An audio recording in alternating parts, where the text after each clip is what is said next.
Dans l'actualité du 13h15, le patronat burkinabé et l'ANPE, l'Agence nationale de promotion de l'emploi, se donnent la main pour lutter contre le chômage des jeunes au Burkina.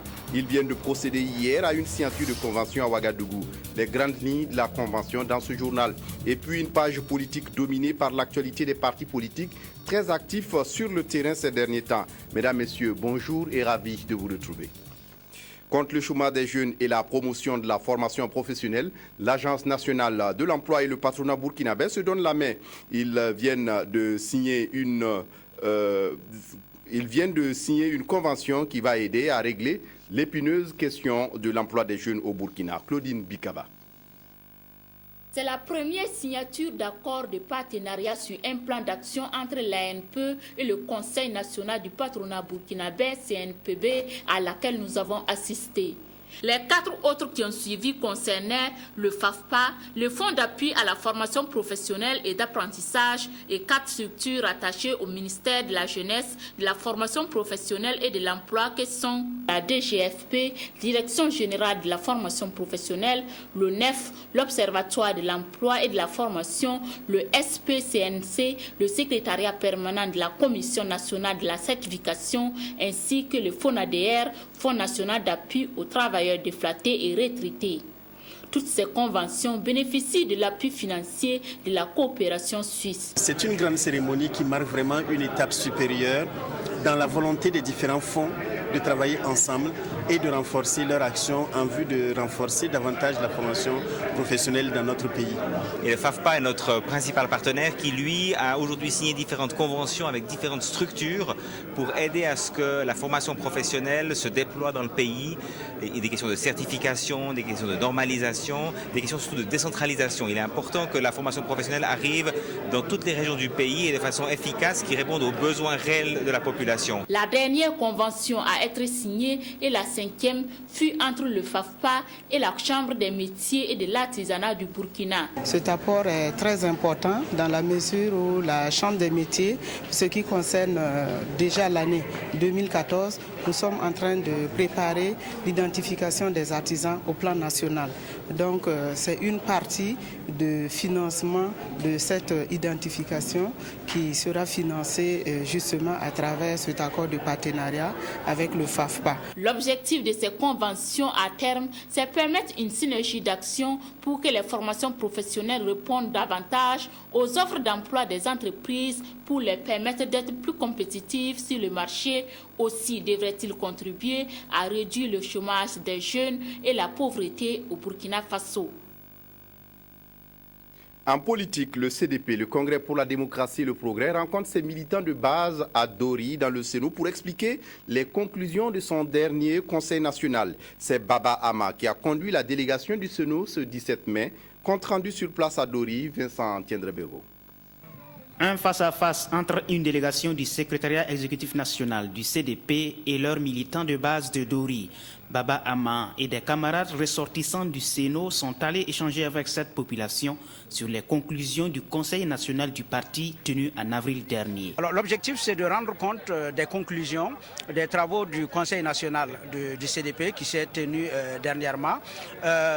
Profiter de l'occasion pour sonner la mobilisation, dire aux camarades toutes les initiatives qui ont été prises par le parti, les rassurer également par rapport à l'implantation de notre formation politique et également de les galvaniser en vue donc des échéances futures. Des débats francs sur les défis politiques du moment, exhortation à resserrer les rangs, invitent à participer à l'enrôlement biométrique de la CENI et les militants sont parvenus à l'appropriation de la vision du parti. Aujourd'hui, là, nous, fils du Sahel, là, nous sommes liés comme ça, main dans la main, pour combattre et pour que demain, là, la victoire là, revienne au président Blaise Compaoré. Parce que seul lui peut diriger ce Burkina Faso. Et nous, Sahéliens, fils d'Israël, femmes d'Israël, jeunes d'Israël, là, nous luttons pour le président Blaise Compaoré. Cette rencontre de Dori était la première étape d'une tournée de cette délégation du CDP dans les différentes communes de la province du Sénat. À Kamti, dans le sud-ouest du Burkina, même exercice pour le parti au pouvoir. Les grandes décisions du Conseil national du parti étaient au menu des échanges avec les militants de base. C'est ce que nous dit sur place Sébastien Zongo. Camarades du Congrès pour la démocratie et le progrès de Kampti et ceux de la délégation nationale du CDP se retrouvent à la place de la Nation pour une rencontre d'échange et d'information, notamment une restitution des conclusions de la première session du Conseil national du parti du 26 avril dernier à Ouagadougou. Nous avons expliqué à la population que toutes les résolutions, toutes les recommandations du 5e congrès ont été mises en œuvre par la direction du parti. Ensuite, nous avons dressé la liste des perspectives et nous avons encore réaffirmé la vigueur et la volonté ferme du parti d'aller de l'avant parce que nous avons décidé de rajeunir le parti et surtout de prendre en compte la dimension genre. Les échanges portent également sur le développement de la commune et la vie du parti au plan local et national. La position du CDP, favorable à un référendum pour réviser l'article 37 de la Constitution, a été rappelée et expliquée. Invite est par ailleurs faite aux militants de se préparer à un congrès extraordinaire du CDP à venir. C'est la procédure normale en ce qui concerne donc le parti. Nous avons donc élu le président Blaise Compaoré en 2010. Donc c'est tout à fait normal que nous fassions donc le bilan donc du programme quinquennal. Au sortir de ce bilan, donc les camarades donc vont décider de qui sera donc le prochain président donc du candidat du CDP à l'élection présidentielle. Les militants de Kampti sont également invités à se préparer pour un autre rendez-vous du CDP à Ouagadougou, un meeting courant juin au stade du 4 août. Le Congrès pour la démocratie et le progrès dans la capitale burkinabé, on ne peut plus réconforté par de nouvelles adhésions. Des démissionnaires d'un autre parti ont rejoint le parti au pouvoir. Ils ont été reçus officiellement avec enthousiasme ce 17 mai à Yagma, dans la banlieue ouagalaise. Zalissa Sanfo. Désormais, c'est à bord du navire du Congrès pour la démocratie et le progrès CDP que ces ex-militants de Faso Autrement prennent place pour la suite de leur combat politique. Ils seraient au nombre de 377 militants, ici au secteur 37 à l'arrondissement numéro 9 de Ouagadougou, à déserter les rangs de Faso Autrement au profit du CDP. Ces nouveaux militants du CDP disent avoir opéré ce choix parce que les idéaux prônés par leur ex-parti ne répondent plus à leurs attentes. C'est un choix. On a fait notre choix aller au Faso Autrement. Aujourd'hui, on a fait notre choix aussi pour rentrer au CDP. C'est à bras ouverts et à cœur joie que ces nouveaux adhérents ont été accueillis au sein du CDP. Je crois que je suis très content. Très content parce que depuis un certain temps, notre parti a connu une grosse saignée. Et Dieu merci, des gens assez réfléchis ont compris qu'en réalité, la bonne gestion est là où le bonheur peut, d'où le bonheur peut venir, c'est bien entendu du Congrès pour la démocratie et le progrès. Certains de ces ex-militants de Faso Autrement étaient des militants du CDP. Et à cette journée où ils ont été officiellement reçus, ils ont rassuré les premiers responsables de leur nouveau parti que c'est la fin de leur nomadisme politique, que ce choix était celui de la maturité et qu'il serait par conséquent définitif. À Bobo Dioulasso, la coordination nationale de la jeunesse de l'UNUR-PS a organisé ce 17 mai une conférence sur la date historique du 17 mai, date de la résistance qui marque l'arrestation du capitaine Thomas Sankara et qui a conduit quelques mois plus tard à l'avènement de la révolution d'août 83. L'objectif de la conférence, c'est de faire connaître aux jeunes militants du parti ce pan de l'histoire de notre pays. Sur place à Bobo Dioulasso, Amadou Lougué. Le 17 mai 1983 est une date importante dans le processus de la révolution au Burkina Faso. C'est ce jour que le capitaine Thomas Sankara, alors Premier ministre sous le gouvernement du commandant Jean-Baptiste Ouédraogo, fut arrêté et emprisonné. Et selon les dirigeants de l'Union pour la Renaissance, parti sankariste, la date du 17 mai a accéléré la marche vers la révolution intervenue le 4 août 1983. En initiant cette conférence, l'UNUR-PS entend mieux faire cerner à ces jeunes militants cette page de l'histoire de notre pays. Nous, en tant que jeunes, nous sommes héritiers de toutes les luttes émancipatrices du peuple burkinabé et aussi continuateurs de l'œuvre de transformation sociale entreprise sous la révolution d'août avec le capitaine Thomas Sankara. Beaucoup de Burkinabés ne connaissent pas l'histoire de la résistance du 17 mai 1983 qui a permis l'arrivée de la révolution d'août, donc qui a permis au CNR, au Conseil national de la révolution et au président Thomas Sankara d'assumer les fonctions donc, de chef d'État de 1983 à 1987. C'est sous le thème « La résistance du 17 mai 1983, le rôle de la jeunesse d'aujourd'hui face aux défis de l'alternance » que l'UNIR PS a organisé cette conférence publique à Bobo Dioulasso, une conférence animée par un acteur de la révolution démocratique et populaire, le docteur Valère Sommet. Ce qu'il faut retenir du 17 mai, c'est le point de déclenchement de la révolution. C'est-à-dire ces manifestations du 17 mai, leur aboutissement, ce fut l'avènement du CNR le 4 août 1983. Selon la coordination nationale de l'UNIR PS, cette conférence entre dans le cadre d'une série d'activités organisées par les partis, des activités qui doivent s'étendre sur l'ensemble du territoire du Burkina Faso. Le MPP, quant à lui, rencontre ses militants du Moun. Le parti à l'emblème du soleil levant était ce samedi à Dédougou pour expliquer les directives du parti dans la mise en place des structures de base. Paul Sawadgo sur place à Dédougou pour le compte-rendu. Ils sont venus des 7 départements de la province du Mouhoun pour prendre part à cette assemblée générale du mouvement du peuple pour le progrès MPP. Les militants et sympathisants du parti ont eu droit à la restitution des conclusions du premier congrès de leur parti. La délégation venue de Ouagadougou a également expliqué les directives adoptées par le parti pour la mise en place des différentes structures et lancé un message de cohésion aux militants et sympathisants de la province. C'était un message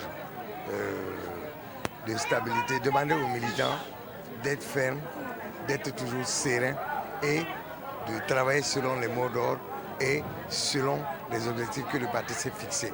C'est-à-dire mettre tout en œuvre pour l'implantation du parti partout, dans les communes, dans les villages, dans les secteurs, mettre tout en œuvre pour que les objectifs du parti en ce qui concerne l'article 37 soient atteints.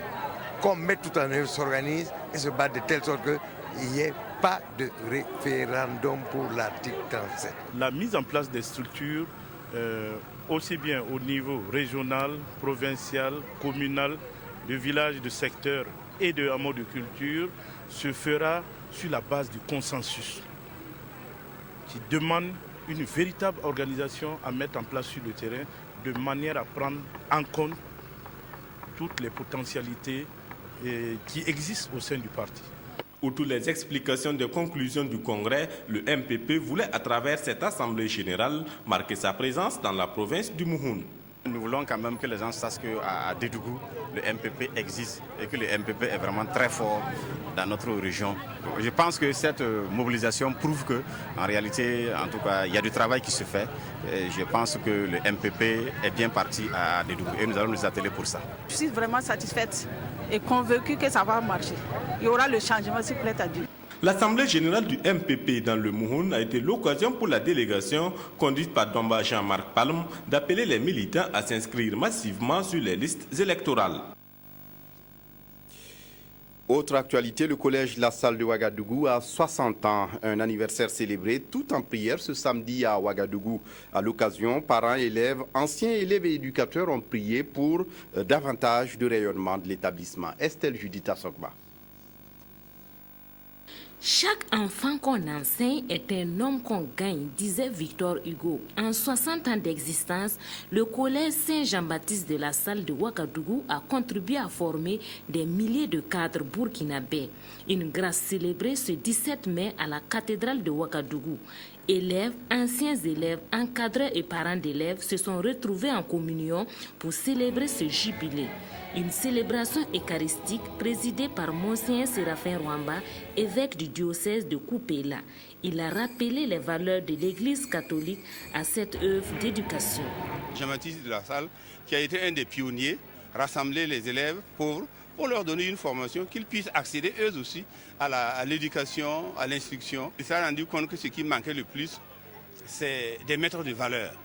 Et il a créé un institut pour rassembler tous ceux qui partageaient le même idéal que lui. Et c'est ainsi qu'il a créé les frères des écoles chrétiennes.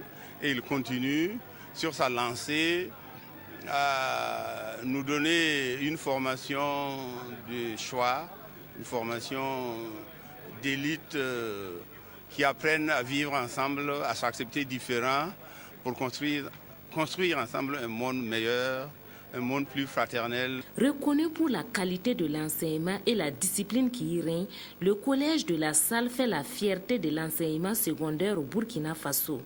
Alors si nous fêtons 60 ans, c'est d'avoir une pensée pour tous les anciens élèves qui sont devenus des grands hommes. Et c'est d'appeler toute la génération présente au niveau de l'école et la génération future à s'inspirer donc de tous les devanciers pour effectivement être disciplinés à l'école, être brillants aussi en classe et être aussi des hommes de demain. Les élèves sont reconnaissants pour le savoir à eux inculqué. Les 60 ans pour moi, c'est pas 60 jours et c'est une grande fête que je ne peux exprimer par un sentiment. J'aimerais remercier les éducateurs qui se sont dévoués pour un enseignement propice à notre éducation. Quand vous regardez depuis la création du collège La Salle, combien d'élèves, combien ont été formés, combien de personnes travaillent aujourd'hui ou ont travaillé dans l'administration burkinabé. C'est pourquoi je pense que c'est une institution qui a été bâtie sur du roc et nous ne pouvons que souhaiter qu'elle puisse continuer à apporter sa contribution dans l'éducation des enfants burkinabés. Le collège Saint-Jean-Baptiste de La Salle compte à son actif 16 salles de classe et 818 élèves. Et pour répondre aux sollicitations, une extension est prévue sur cet espace à travers une salle polyvalente de 500 places. L'anglais est aujourd'hui incontournable dans l'apprentissage des langues étrangères et le Centre américain de langue a donc décidé d'accompagner les élèves du secondaire au Burkina dans l'apprentissage de la langue de Shakespeare. Ces apprenants viennent d'achever leur formation cette semaine à Ouagadougou. Leur sortie était matérialisée par une cérémonie que nous racontent Carole Sawadogo et Sylvestre Sieda. Ce sont au total 111 élèves du Centre américain de langue qui ont reçu des attestations de fin de cycle en anglais. Pendant 368 heures, ils ont suivi avec succès les cours complémentaires couplés avec des activités éducatives. Ce soir, c'était la remise des attestations à des étudiants qui ont suivi le programme Access de 2011 à 2013. Et ce programme Access est un programme financé par le gouvernement américain et exécuté par le Centre américain de langue. Il consiste à donner des cours d'anglais complémentaires à des élèves des lycées et collèges âgés de 13 à 21 ans. En plus des cours d'anglais, ils reçoivent des cours sur le civisme, la tolérance, le genre, la démocratie. En un mot, les valeurs américaines qui leur sont enseignées. Les plus méritants des élèves ont reçu leur diplôme des mains de l'ambassadeur des États-Unis au Burkina. Ce sont la meilleure des filles et le meilleur des garçons des différents établissements qui sont le lycée Bayam, le lycée Marianne Gabi, le lycée Mix Segunguin, le lycée municipal Mamata et le lycée technique Amilcar Cabral.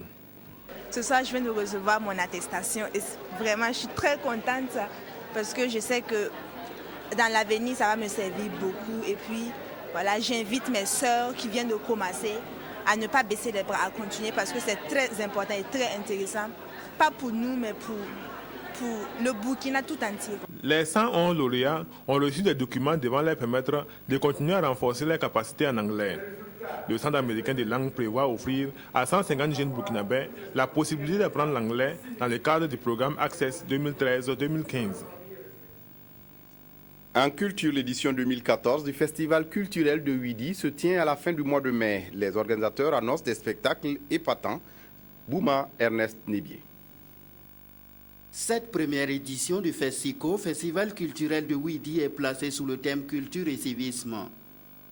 C'est une initiative du maire du 2e arrondissement de la ville de Ouagadougou pour non seulement sauvegarder la culture Mouaga dans cette partie de Ouaga, mais et surtout contribuer à la cohésion sociale, facteur de développement. Pour un développement harmonieux, il faut aller au-delà de la question politique. Il faut faire des activités qui puissent rassembler tout le monde.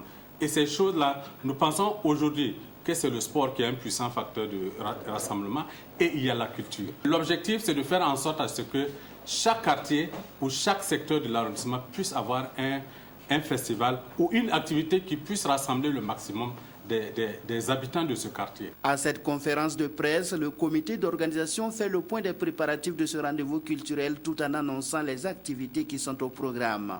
La première, la cérémonie d'ouverture qui sera marquée par l'arrivée du Widi Naba, accompagné d'une cavalerie de plus d'une cinquantaine de chevaux.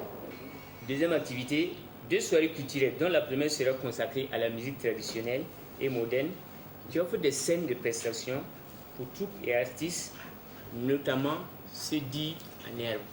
La deuxième soirée sera l'activité de clôture du festival. En plus du concert musical qui regroupera des troupes traditionnelles et des artistes modernes, et une conférence publique sous le thème « Rôle et place de Widi dans le royaume Mwaga de Ouagadougou » sera organisée. Ensuite, une course hippique à l'hippodrome de Amdalaï dénommée la course du Widnaba de Ouagadougou. Et enfin, une rue marchande sur l'aire du festival où seront proposés des mets à base de recettes et de produits locaux.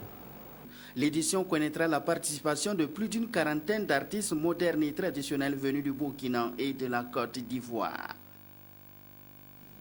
Culture toujours à Mangou, un village près de Diapaga dans la Tapoa. On perpétue la tradition à travers l'initiation des jeunes enfants. Après un mois passé en brousse, 30 enfants, dont 4 filles, viennent de terminer leur formation à l'école de la vie. Le retour est toujours une occasion de joie et de fête. Zalissa Sanfo. Le retour était triomphal après plus d'un mois passé dans le camp d'initiation, l'école de la vie en pays Gourmanchi. Nous sommes dans le village de Mangou, à une dizaine de kilomètres de Diapaga. Les initiés, au nombre de 30, viennent sains et font la fierté de leurs parents. Depuis la nuit des temps, chaque 6 ans s'ouvre le camp. Ils sont partis enfants, mais ils reviennent adultes grâce aux formations et connaissances acquises à l'abri du regard des femmes et des non-initiés.